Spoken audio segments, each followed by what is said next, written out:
Genesis chapter 22. Ang paghalad kang Isaak.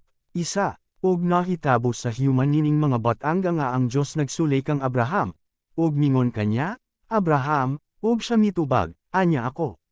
Dalawa, ug mingon siya, kuhaon mo karon ang imong anak, ang imong anak nga bagtong, nga imong pinalangga nga mao si Isaak, ug umadto ka sa yuta sa Moria ug siya ihalad mo nga halad nga sinunog didto sa USA sa mga bukid nga akong iganggan kanimo.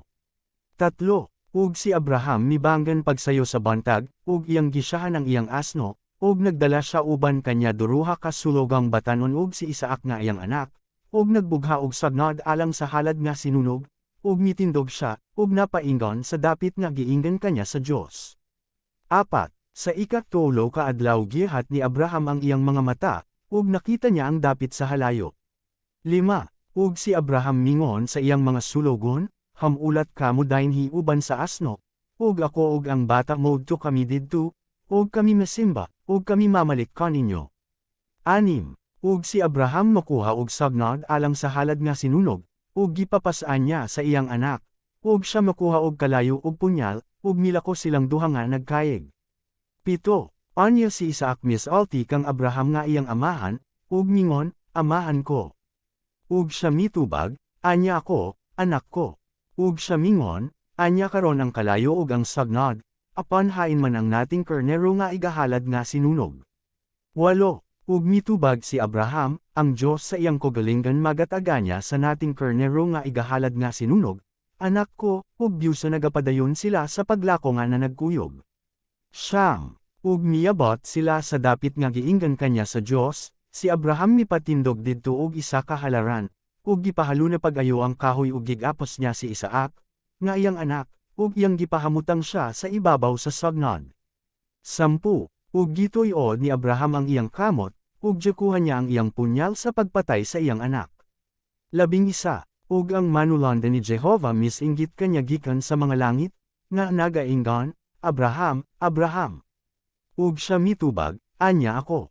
12, ug nagaingon, dili mo pagbakyawon ang imong kamot batok sa bata, dili ka magbuhat kanya bisan unsa, ug karon nila ko nga ikaw nahadlok sa Dios, kay wala ka magdumili sa imong bagtong nga anak kanako.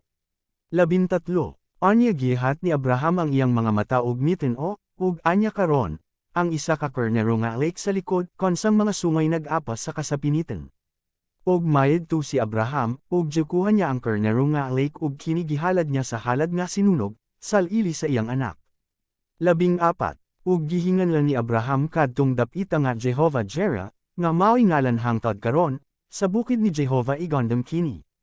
16, ug mingon siya, Tungod sa akong kagalingan nanumpa ako, nagaingon si Jehovah, nga tungod kay gibuhat mo kini, ug wala ka magdumili kanako sa imong anak, sa imong bagtong anak.